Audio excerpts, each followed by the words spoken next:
കണ്ണാലേ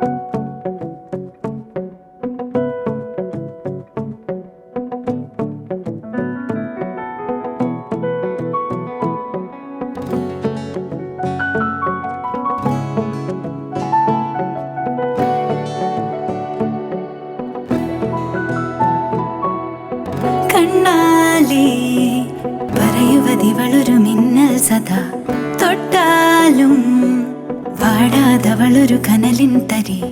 കണ്ണാലേ പറയുവതിവളൊരു മിന്നൽ സദാ തൊട്ടാലും വാടാതവളൊരു കനലിൻ തരി. മേലെ വിണ്ണിൻ മേഘങ്ങൾ പോലും വിരലാൽ കോർത്തിടാൻ ലോകം ചുറ്റിയെത്തുന്ന മനസ്സാൽ സ്വർഗം തീർത്തിവൾ. ശലഭമായി സ്വപ്നമോഹ തീരമൊന്നായി തേടുവാൻ ഒരുമയോടെ ഉയരിലൊന്നായിരു കരങ്ങൾ ചേർത്തവൾ. ഉൾത്തൊടും ഉശിരുമായി വന്നിവൾ. ആൺ പിറന്നോൾ, ആൺ പിറന്നോൾ, ആൺ പിറന്നോൾ, ആൺ പിറന്നോൾ, ആൺ പിറന്നോൾ, ആൺ പിറന്നോൾ.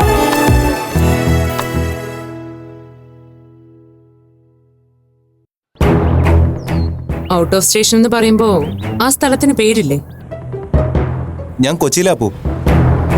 ഇവിടെ ഒരു ഫ്രണ്ടിനെ കാണാൻ വന്നതാ. അല്ല, എന്താ അപ്പു വിളിച്ചത്? അത് പറയാം. കൊച്ചിന്ന് താൻ എപ്പോ ഇവിടെ ലാൻഡ് ചെയ്യും? അത് ഇപ്പൊ പറയാൻ പറ്റില്ല അപ്പു. ചിലപ്പോ 2-3 ദിവസം ഇവിടെ സ്റ്റേ ചെയ്യേണ്ടി വന്നേക്കാം. അല്ല, എന്താ കാര്യമെന്ന് പറയാ അപ്പു? ശരി, താൻ കൊച്ചിയിൽ വിരുന്ന് പാർത്ത് സൗകര്യം പോലെ തിരിച്ചു വന്നാ മതി. തന്റെ ഫ്രണ്ടില്ലേ സാംകുട്ടി, അവനിപ്പോ എവിടെയുണ്ട്?